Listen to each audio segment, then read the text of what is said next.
ಡಿ.ಕೆ. ಶಿವಕುಮಾರ್ ಮಾತಿನಿಂದ ಸ್ಯಾಂಡಲ್ವುಡ್ನಲ್ಲಿ ಬಿರುಗಾಳಿ. ಇದು ಎಲ್ಲರಿಗೂ ಗೊತ್ತಿರುವ ವಿಚಾರವೇ. ಆದರೆ ಇದಕ್ಕೆಲ್ಲ ಕಾರಣ ಸಾಧು ಕೋಕಿಲನ.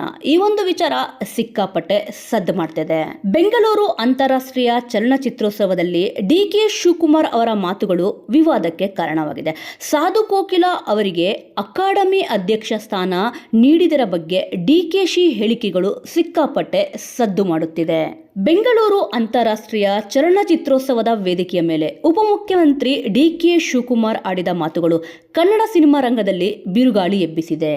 ಒಂದು ರೀತಿ ಇದು ಹೇಗಾಗಿದೆ ಎಂದರೆ ಸರ್ಕಾರ ವರ್ಸಸ್ ಸ್ಯಾಂಡಲ್ವುಡ್ ಅನ್ನುವಂತಹ ವಾತಾವರಣ ನಿರ್ಮಾಣವಾಗಿದೆ. ಇಷ್ಟೆಲ್ಲ ರಾಮಾಯಣ ಆಗಲಿಕ್ಕೆ ಮೂಲ ಕಾರಣನೇ ನಮ್ಮ ಸಾಧು ಮಹಾರಾಜ್. ಅದೆಂಗೆ ಅಂತೀರಾ?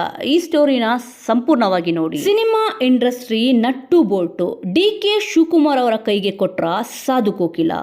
ಬೆಂಗಳೂರು ಅಂತಾರಾಷ್ಟ್ರೀಯ ಚಲನಚಿತ್ರೋತ್ಸವದ ವೇದಿಕೆಯ ಮೇಲೆ ಡಿ.ಕೆ. ಶಿವಕುಮಾರ್ ಅವರು ಆಡಿದ ಮಾತುಗಳು ಕನ್ನಡ ಸಿನಿಮಾ ರಂಗಕ್ಕೆ ಆಘಾತ ಉಂಟು ಮಾಡಿದೆ. ಸಿನಿಮಾದವರ ನಟ್ಟು ಬೋಲ್ಟು ಟೈಟ್ ಮಾಡ್ತೀನಿ ಅಂತ ಡಿ.ಕೆ. ಶಿವಕುಮಾರ್ ಅವರು ಹೇಳಿದ ಮಾತುಗಳು ಚಲನಚಿತ್ರೋತ್ಸವದ ಬಗ್ಗೆ ಇರೋ ಅಗೌರವ, ಕಲಾವಿದರೆಲ್ಲ ನಮ್ಮ ಹಂಗಲ್ಲಿ ಇರುವವರು ಅನ್ನೋ ಅಹಂಭಾವ ಎದ್ದು ಕಾಣ್ತಾ ಇದೆ. ಇದರ ಬಗ್ಗೆ ಚಿತ್ರರಂಗದ ಹಿರಿಯರೆಲ್ಲರೂ ಕೂಡ ಬೇಸರವನ್ನು ವ್ಯಕ್ತಪಡಿಸುತ್ತಿದ್ದಾರೆ.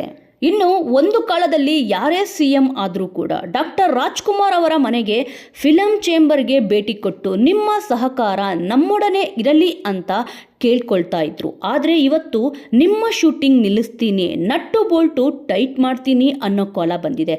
ಇಂಥ ಪರಿಸ್ಥಿತಿ ಬರೋದಕ್ಕೆ ಕಾರಣ ಬೇರ್ಯಾರು ಅಲ್ಲ, ನಮ್ಮ ಕಾಮಿಡಿ ಕಿಂಗ್ ಸಾಧು ಕೋಕಿಲ. ಮ್ಯೂಸಿಕ್ಗೆ ಮರ್ಯಾದೆ ಇಲ್ಲ, ಕಾಮಿಡಿಗೆ ಕಿಮ್ಮತ್ತಿಲ್ಲ. ಚಿತ್ರರಂಗದ ನಟ್ಟು ಬೋಲ್ಟು ಟೈಟ್ ಮಾಡ್ತೀನಿ ಅಂತ ಹೇಳುವ ಮುನ್ನ ಡಿ.ಕೆ. ಶಿವಕುಮಾರ್ ಅವರು ವೇದಿಕೆಯ ಮೇಲೆ ಒಂದು ಮಾತು ಹೇಳಿದ್ರು. ಸಾಧು ಕೋಕಿಲ ನಮ್ಮ ಪಕ್ಷದ ಮೇಕೆದಾಟು ಪಾದಯಾತ್ರೆಗೆ ಬಂದಿದ್ರು, ನಮ್ಮ ಪರ ನಿಂತಿದ್ರು. ಅದಕ್ಕೆ ನಮ್ಮ ಪಕ್ಷ ಅಧಿಕಾರಕ್ಕೆ ಬರ್ತಿದ್ದಂಗೆ ಅವರನ್ನು ಚಲನಚಿತ್ರ ಅಕಾಡೆಮಿ ಅಧ್ಯಕ್ಷರನ್ನಾಗಿ ಮಾಡಿದ್ವಿ ಅಂತ ಹೇಳಿಕೆಯನ್ನು ನೀಡಿದ್ರು ಡಿ.ಕೆ. ಶಿವಕುಮಾರ್ ಅವರು. ಡಿ.ಕೆ. ಶಿವಕುಮಾರ್ ಅವರು ಈ ಹೇಳಿಕೆ ನೀಡುತ್ತಿದ್ದಂತೆಯೇ ಎಲ್ಲರ ಮನಸ್ಸಲ್ಲಿ ಎಲ್ಲರ ಆಲೋಚನೆಗೂ ಬರೋದು ಒಂದೇ. ಅರೆ, ಸಾಧುಗೆ ಈ ಸ್ಥಾನ ಸಿಕ್ಕಿದ್ದು ಅವರು ಚಿತ್ರರಂಗದಲ್ಲಿ ಮಾಡಿದ ಸಾಧನೆಗಲ್ಲ, ಅವರು ಕಾಂಗ್ರೆಸ್ ಪಕ್ಷ ಬೆಂಬಲಿಸಿದ್ದಕ್ಕಾಗಿ ಮಾತ್ರ ಅನ್ನೋದನ್ನು ನೇರವಾಗಿ ಹೇಳಿದಂತಾಯ್ತು ಡಿ.ಕೆ. ಶಿವಕುಮಾರ್ ಅವರು. ಸಾಧು ಕೋಕಿಲ ಚಿತ್ರರಂಗದಲ್ಲಿ ಮಾಡಿರೋ ಸಾಧನೆ ಏನೂ ಕಡಿಮೆ ಇಲ್ಲ. 1993ರಲ್ಲಿ ಉಶ್ ಸಿನಿಮಾಗೆ ಸಂಗೀತ ನಿರ್ದೇಶನ ಮಾಡುವ ಮೂಲಕ ಕೆರಿಯರ್ ಶುರು ಮಾಡಿದ ಸಾಧು ಮಹಾರಾಜ್ ಚಿತ್ರದಲ್ಲಿ 3 ದಶಕಗಳ ಕಾಲ ಕೆಲಸ ಮಾಡಿದ್ದಾರೆ. ಇನ್ನು ಸಂಗೀತ ನಿರ್ದೇಶಕರಾಗಿ 50ಕ್ಕೂ ಅಧಿಕ ಚಿತ್ರಗಳನ್ನು ಮಾಡಿರೋ ಸಾಧು ಮಹಾರಾಜ್ ನಟರಾಗಿ 200ಕ್ಕೂ ಅಧಿಕ ಚಿತ್ರಗಳಲ್ಲಿ ಮಿಂಚಿದ್ದಾರೆ. 3 ದಶಕಗಳಿಂದ ತನ್ನ ಕಾಮಿಡಿ ಟೈಮ್ನಿಂದ ಕನ್ನಡಿಗರನ್ನು ರಂಜಿಸುತ್ತಾ ಬಂದಿದ್ದಾರೆ.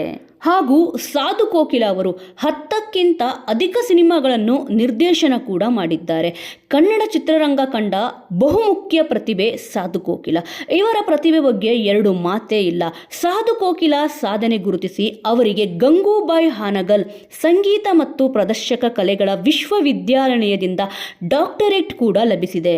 ಹೀಗಾಗಿ ಡಾಕ್ಟರ್ ಸಾಧು ಕೋಕಿಲ ಅವರ ಈ ಪ್ರತಿಭೆ ಮತ್ತು ಪರಿಶ್ರಮಕ್ಕೆ ಕೊಡುಗೆಯಾಗಿ ಅಕಾಡೆಮಿ ಅಧ್ಯಕ್ಷ ಸ್ಥಾನ ಸಿಕ್ಕಿದೆ ಅಂತಲೇ ಎಲ್ಲರೂ ಅಂದುಕೊಂಡಿದ್ರು. ಆದರೆ ಅದ್ಯಾವುದಕ್ಕೂ ಕೂಡ ಕಿಮ್ಮತ್ತಿಲ್ಲ. ಸಾಧು ಕೋಕಿಲ ನಮ್ಮ ಜೊತೆ ಮೇಕೆದಾಟು ಪಾದಯಾತ್ರೆಗೆ ಬಂದ್ರು, ಅದಕ್ಕೆ ಅಧ್ಯಕ್ಷರ ಸ್ಥಾನ ಕೊಟ್ಟೆ ಅಂತ ವೇದಿಕೆಯ ಮೇಲೆಯೇ ಇಲ್ಲಿ ಸಾಧು ಕೋಕಿಲ ಅವರಿಗೆ ಅಗೌರವವನ್ನು ಕೊಟ್ಟಿದ್ದಂತಾಯ್ತು ಡಿ.ಕೆ. ಶಿವಕುಮಾರ್ ಅವರು. ಇನ್ನು ಯಾವುದೇ ಪಕ್ಷಗಳು ಅಧಿಕಾರಕ್ಕೆ ಬಂದ್ರು ತಮ್ಮ ಪಕ್ಷಕ್ಕೆ ನಿಯತ್ತಾಗಿ ಇರೋರ್ಗೆ ಸ್ಥಾನವನ್ನು ಕೊಡೋದು ಹೊಸದೇನಲ್ಲ. ಆದರೆ ಅದನ್ನು ಅಂತಾರಾಷ್ಟ್ರೀಯ ಚಲನಚಿತ್ರೋತ್ಸವದ ವೇದಿಕೆಯ ಮೇಲೆ ಹೇಳ್ತಾರೆ ಅಂದ್ರೆ ಸಾಧು ಬಗ್ಗೆ ಅವರಿಗೆಷ್ಟು ಗೌರವ ಇದೆ ಅನ್ನೋದು ಗೊತ್ತಾಗುತ್ತೆ. ಇನ್ನು ಅಲ್ಲಿಗೆ ಸಾಧು ಕೋಕಿಲ ಅದೆಷ್ಟರ ಮಟ್ಟಿಗೆ ರಾಜಕಾರಣಿಗಳಿಗೆ ನಿಷ್ಠರಾಗಿ ನಡೆದುಕೊಂಡಿದ್ದಾರೆ ಅನ್ನೋದು ಕೂಡ ಗೊತ್ತಾಗುತ್ತೆ. ಅಷ್ಟೆಲ್ಲ ಯಾಕೆ ಸ್ವಾಮಿ, ಸಾಧು ಕೋಕಿಲ ಅಂದರೆ ನಮ್ಮ ಡಿ.ಕೆ. ಶಿವಕುಮಾರ್ ಸಾಹೇಬರಿಗೆ ಅದೆಷ್ಟು ಸದರ ಅಂದರೆ ಕೈಗೆ ಅಂಟಿರೋ ಎಣ್ಣೆಯನ್ನು ವೇದಿಕೆಯ ಮೇಲೆಯೇ ಸಾಧು ತಲೆಗೆ ಸವರುವಷ್ಟು ಇಲ್ಲಿ ಅವರಿಬ್ಬರ ನಡುವೆ ನಂಟಿದೆ. ಸ್ಯಾಂಡಲ್ವುಡ್ನ ಮರ್ಯಾದೆ ಕಳೆದಿದ್ದು ಸಾಧು ಕೋಕಿಲನ, ಇದು ನಿಜಾನ?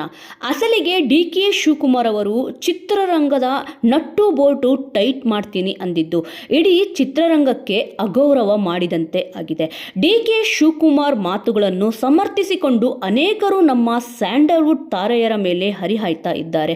ಒಂಥರ ಇದು ಸರ್ಕಾರ ವರ್ಸಸ್ ಸ್ಯಾಂಡಲ್ವುಡ್ ಅನ್ನೋ ವಾತಾವರಣ ಕೂಡ ನಿರ್ಮಾಣ ಆಗಿದೆ. ಇದಕ್ಕೆ ಸಾಧುನೇ ನೇರ ಕಾರಣ ಅಂತಿದ್ದಾರೆ ಚಿತ್ರರಂಗದ ಹಿರಿಯರು. ಅಕಾಡೆಮಿ ಮಾಡಿದ ಎಡವಟ್ಟು, ಚಿತ್ರರಂಗದ ಮಾನ ಹರಾಜು. ಅನೇಕ ಹಿರಿಯ ಕಲಾವಿದರು ಹೇಳುವಂತೆ ಸಾಧು ಕೋಕಿಲ ನೇತೃತ್ವದ ಅಕಾಡೆಮಿ ಯಾರಿಗೂ ಸೂಕ್ತ ಆಹ್ವಾನ ನೀಡಿಲ್ಲ. ಅನೇಕರ ಮನೆಗೆ ಕೂಡ ಕೊನೆ ಗಳಿಗೆಯಲ್ಲಿ ಆಹ್ವಾನ ಪತ್ರಿಕೆ ಹೋಗಿದೆ. ಒಂದು ವೇಳೆ ಬಿಗ್ ಸ್ಟಾರ್ಗಳನ್ನು ವೇದಿಕೆಯ ಮೇಲೆ ಕರೆಸಲೇಬೇಕು ಅಂದರೆ ಸಾಧು ಕೋಕಿಲ ಅವರಿಗೆ ಯಾರು ತಾನೇ ಪರಿಚಯ ಇಲ್ಲ. ಎಲ್ಲಾ ಕಲಾವಿದರಿಗೂ ಸಾಧು ಕೋಕಿಲ ಅವರು ಆಪ್ತಾರೆ. ಸಾಧು ಕೋಕಿಲ ಅವರು ಕರೆದಿದ್ರೆ ಯಾರು ತಾನೇ ಬರ್ತಾ ಇರಲಿಲ್ಲ ಹೇಳಿ. ಅಸಲಿಗೆ ಚಲನಚಿತ್ರೋತ್ಸವದ ಉದ್ಘಾಟನೆಗೆ ಎಲ್ಲಾ ತಾರೆಯರು ಬರಲೇಬೇಕು ಅನ್ನೋ ನಿಯಮ ಏನು ಕೂಡ ಇಲ್ಲ. ಸಾಕಷ್ಟು ಜನ ಚಿತ್ರಕಲಾವಿದರು ವೇದಿಕೆಯ ಮೇಲೆ ಹಾಜರಿದ್ದರು. ಅಷ್ಟಾಗಿಯೂ ಡಿ.ಕೆ. ಶಿವಕುಮಾರ್ ಅವರು ಚಿತ್ರ ತಾರೆಯರ ಬಗ್ಗೆ ಅಗೌರವದ ಮಾತುಗಳನ್ನಾಡಿದ್ದಾರೆ. ಇದಕ್ಕೆ ಸಾಧು ಕೋಕಿಲನೇ ನೇರ ಕಾರಣ ಅಂದ್ರೂ ಕೂಡ ತಪ್ಪಾಗಲ್ಲ. ಸಾಧು ತಮ್ಮ ಮರ್ಯಾದೆ ಕಳೆದುಕೊಳ್ಳುವುದರ ಜೊತೆಗೆ ಇಡೀ ಚಿತ್ರರಂಗದ ಬಗ್ಗೆ ಇದ್ದ ಗೌರವವನ್ನು ಕೂಡ ಹರಾಜು ಹಾಕಿದ್ದಾರೆ. ಸದ್ಯ ಈಗ ಡಿ.ಕೆ. ಶಿವಕುಮಾರ್ ಮಾತಿನಿಂದ ಸ್ಯಾಂಡಲ್ವುಡ್ ನಟ ನಟಿಯರಿಗೆ ಬೇಸರವಾಗಿತ್ತು. ಸದ್ಯ ಈಗ ಹೊಸದೊಂದು ವಿಚಾರ ಹೊರಬಿದ್ದಿದೆ. ಇದಕ್ಕೆಲ್ಲ ಕಾರಣ ಸಾಧು ಕೋಕಿಲಾನ ಅನ್ನೋ ಪ್ರಶ್ನೆ ಕೂಡ ಉದ್ಭವವಾಗಿದೆ. ಈ ಎಲ್ಲ ವಿಚಾರಗಳ ಬಗ್ಗೆ ನಿಮ್ಮ ಅನಿಸಿಕೆ ಮತ್ತು ಅಭಿಪ್ರಾಯ ಏನಿದೆ ಎಂಬುದನ್ನು ತಪ್ಪದೇ ಕಮೆಂಟ್ ಮೂಲಕ ತಿಳಿಸಿ. ಇದೇ ರೀತಿಯ ಇನ್ನೂ ಇಂಟ್ರೆಸ್ಟಿಂಗ್ ಆದ ವಿಚಾರಗಳನ್ನು ತಿಳಿದುಕೊಳ್ಳಲು ತಪ್ಪದೇ ನಮ್ಮ ಚಾನಲನ್ನು ಸಬ್ಸ್ಕ್ರೈಬ್ ಮಾಡಿಕೊಳ್ಳಿ. ಮುಂದಿನ ವಿಡಿಯೋದೊಂದಿಗೆ ಮತ್ತೆ ಸಿಗೋಣ. ಜೈ ಹಿಂದ್, ಜೈ ಕರ್ನಾಟಕ.